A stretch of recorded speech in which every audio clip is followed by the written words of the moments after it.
everybody out there from the Badger Rock Kitchen. Here we are for the very last in our Hispanic Heritage Month virtual workshop series. And we are so happy to be here with Shadayra Kilfoy-Flores. If you are not friends, call her Shadayra. And her son Tolan. And these two have been in this kitchen since Tolan was but a wee one.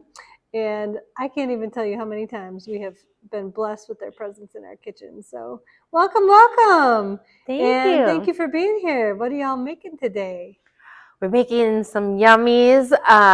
Thank you for having us. This is actually Tolan's first time up in the Badger Rock kitchen, the middle school kitchen. So we used to use the shared kitchen downstairs, but now we're in the fancy space. And so what are we making? We are making tostadas with refried beans and green chicken tinga. So usually chicken tinga is red, but we're going to make green tinga instead. And maybe there's a technical name, but I can't think of it. So I'm going to call it my green tinga. Perfect. It's kind of like pozole is usually done with red peppers, and it's usually a red sauce for pozole. But I also make a green chicken pozole, and so these are going to be green chicken tostadas. Yum, that sounds delicious. And agua de horchata.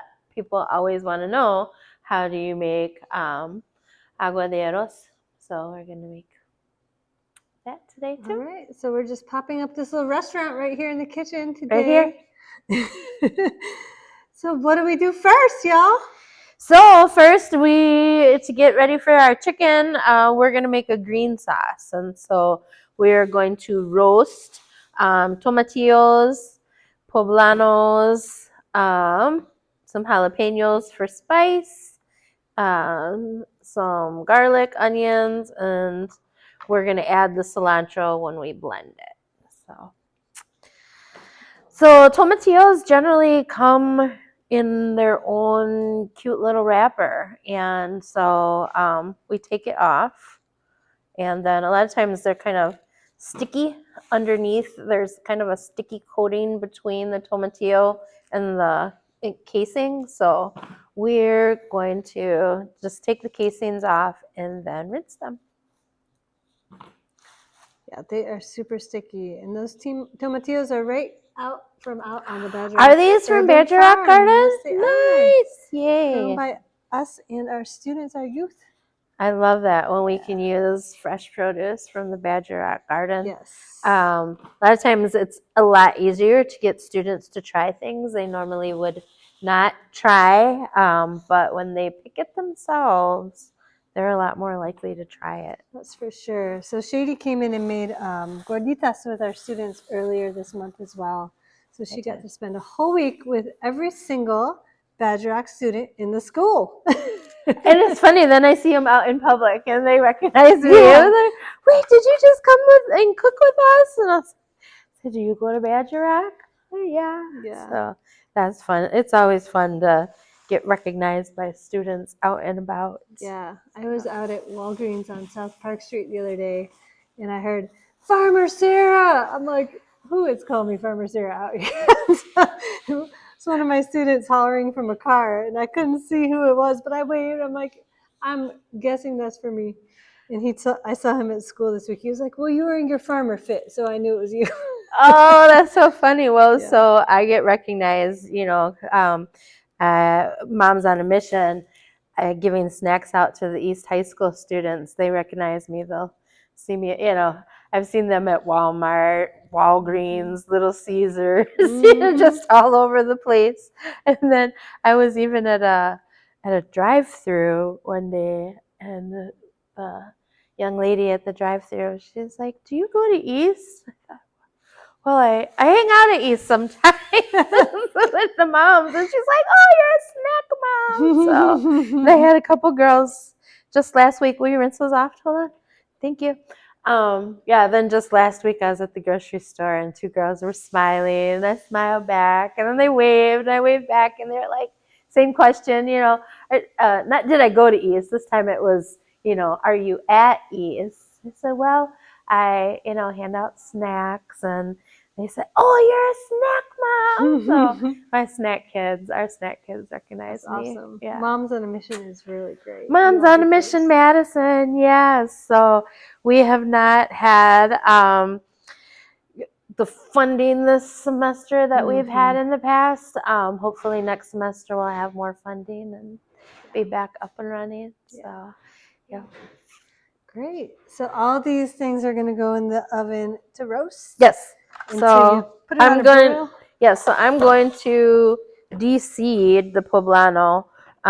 You can de-seed it afterwards as well, but it's just sometimes easier to do it beforehand. A lot of times if you're charring it, that too, you can pull the skins off for the char. But yes, that's so much easier on a gas stove with the actual flame. It really Just is. throw it on the fire. It really is.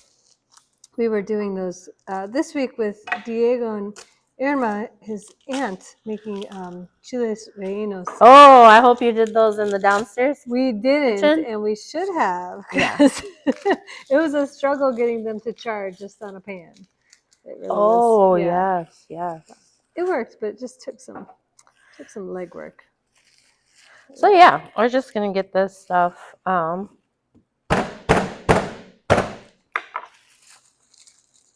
Prepared and ready to go in the oven. Yeah, well, and since we're gonna end up putting it all in a blender, it's okay that they're not, that the garlic isn't peeled.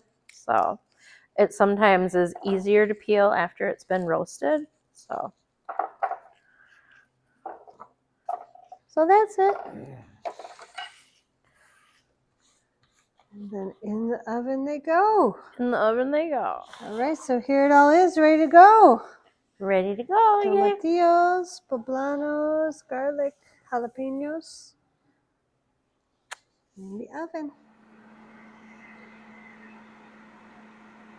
We're going to put about 2 tablespoons of oil in here. Chicken.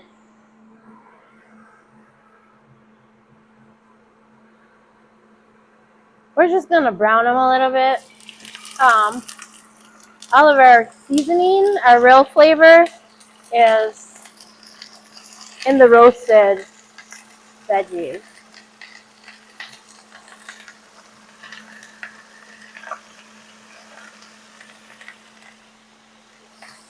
We're actually going to add the veggies and more or less boil them, but the browning is going to give the chicken more flavor.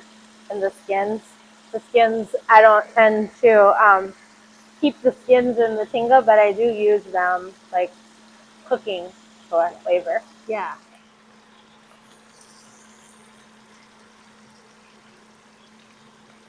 So that's cumin. Yum.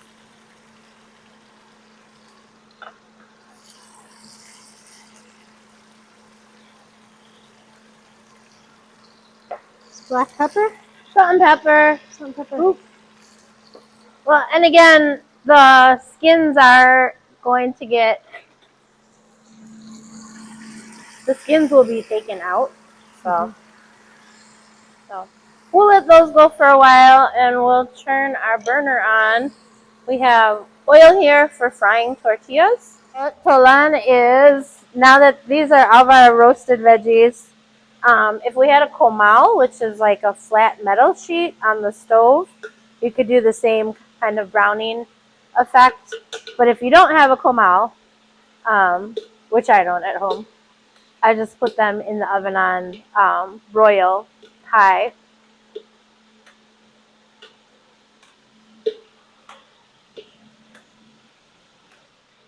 So we're basically making like a green salsa. This is the same way that you would make a roasted green salsa as well. A lot of people use nor, like chicken bouillon or nor, or you could use chicken broth too. We're just going to use a cup of water. I feel like a lot of the bouillons and stuff just add extra salt and preservatives to your food. Yeah, so. Super salty.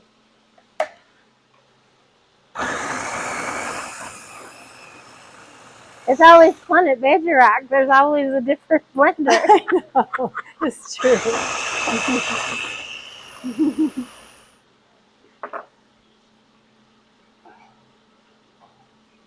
We're going to put that aside for the tops of the tostadas. And then this we're going to put in the chicken. Yum. Yum! Ooh, it smells so good in here. Wow. What was that Emerald used to say? Oh, wish you had smell-o-vision. So yeah, we're just using 4 chicken thighs. It should be enough for probably about a dozen or more tostadas. And so we're probably not going to make a whole dozen tostadas right now. But these are kind of older tortillas. If you have tortillas that have been sitting around for a while, I love homemade tostadas. You can get the prepackaged ones, which are good. Even those I like to put in the oven or in the microwave to make them crispier. But these are white corn. You could use yellow corn. You just put them in the oil. Yeah, these have definitely been sitting around for a minute, so they're perfect. Well, and for making refried beans, that's one of the tricks that I've learned in terms of flavor. Because, refried beans had traditionally been made with lard. Yeah. And nowadays, a lot of people make them with vegetable oil, but they don't tend to have quite as a full flavor as lard gives it. So frying tortillas in the oil that I'm going to use for refried beans will give it a more, you can go ahead and flip them, sweetie. They'll give them a fuller, like almost a nuttier flavor.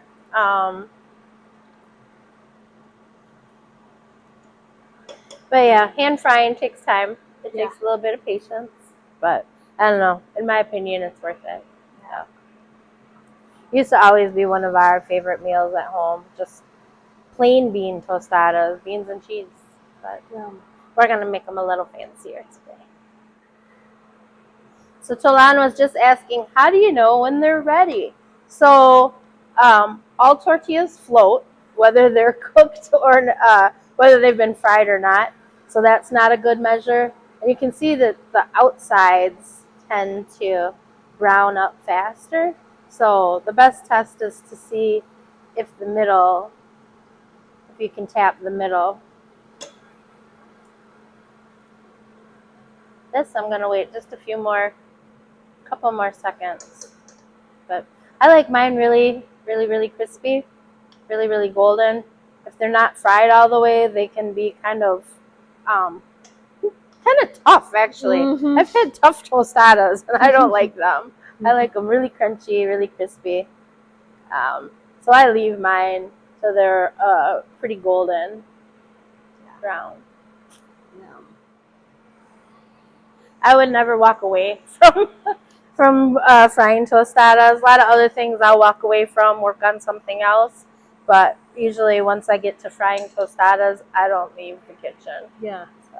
Good call. Well, not leave the kitchen, but even leave the stove. Leave the tostadas. Yeah, I don't leave the tostadas. I tend to stay right over them. Mm-hmm. But you see how dark brown they are. They're very, very dark brown compared to what they start out. Yum. So, because of the magic of Mexican cooking, this is rice and cinnamon sticks that I soaked overnight. So that's how we have this ready. And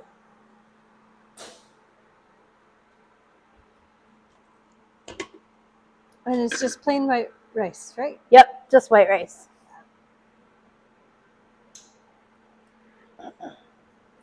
So you soak it overnight along with cinnamon sticks.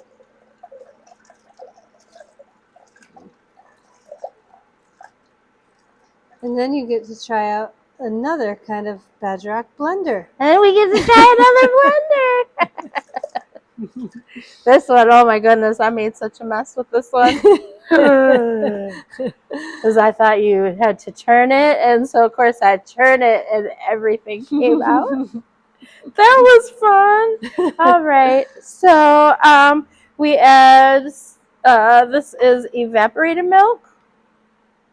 So 12-ounce can of evaporated milk. And sweetened condensed milk. So I did not put any sugar in here because we have the sweetened condensed milk. You might want to add more sugar if you want a sweeter horchata. I'm okay if it's not overly sweet.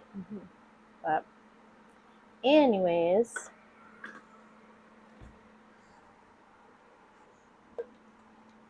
And then we blend. This, if I come back and cook in the spring, we'll make this. Yeah. The students always want to know, how do you make horchata? It's really easy, guys. Yeah. It's really just cinnamon and rice.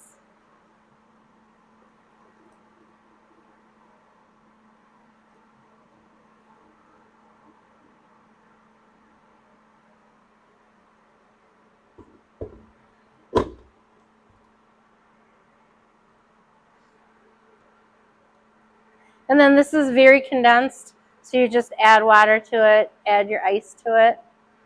And again, if you want more sugar, you can add sugar to it.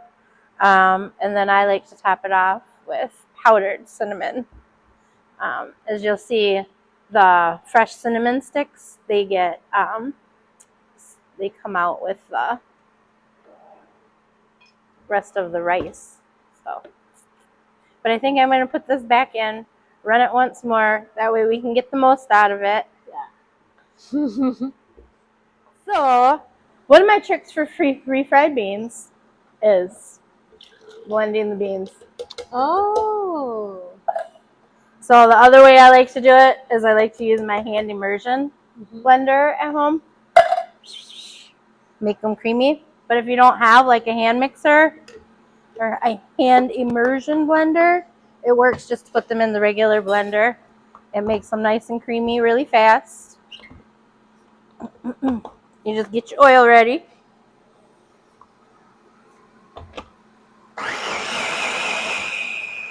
And blend them up. When I'm refrying black beans, I like to put the cumin in first. I don't tend to put cumin in pinto beans, but I really love cumin in black beans.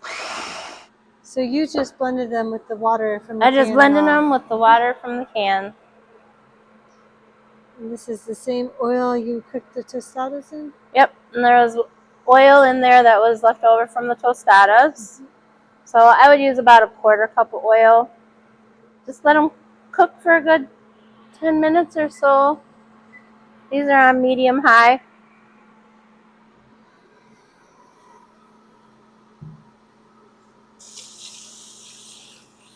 So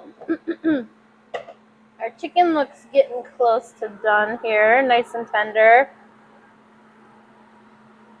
So I'm going to take this off the heat to cool for a little while, and then we'll pull the chicken apart.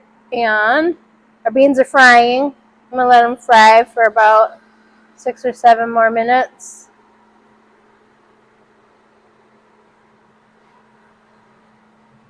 Basically, refried beans are just beans and oil. Easy enough.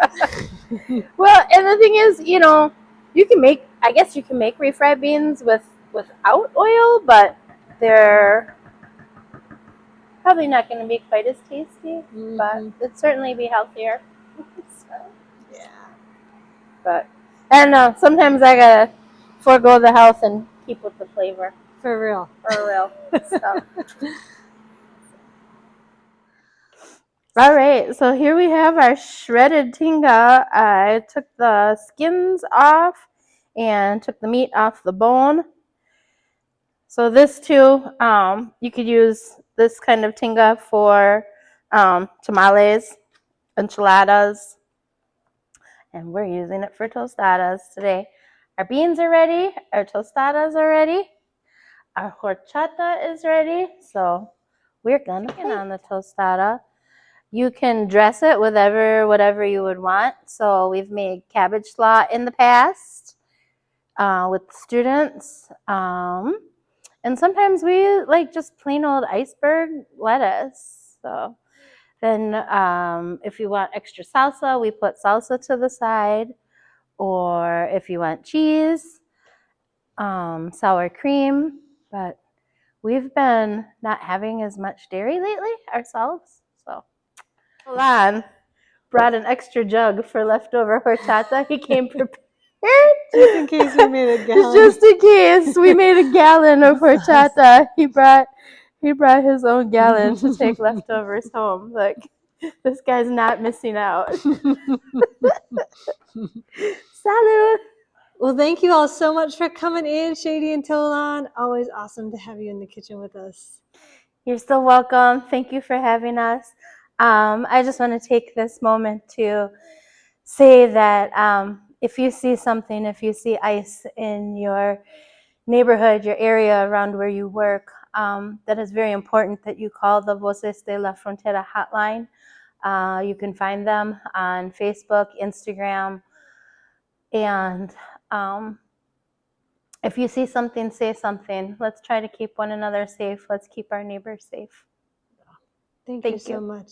Thanks everybody for tuning in, and we will see you all next time.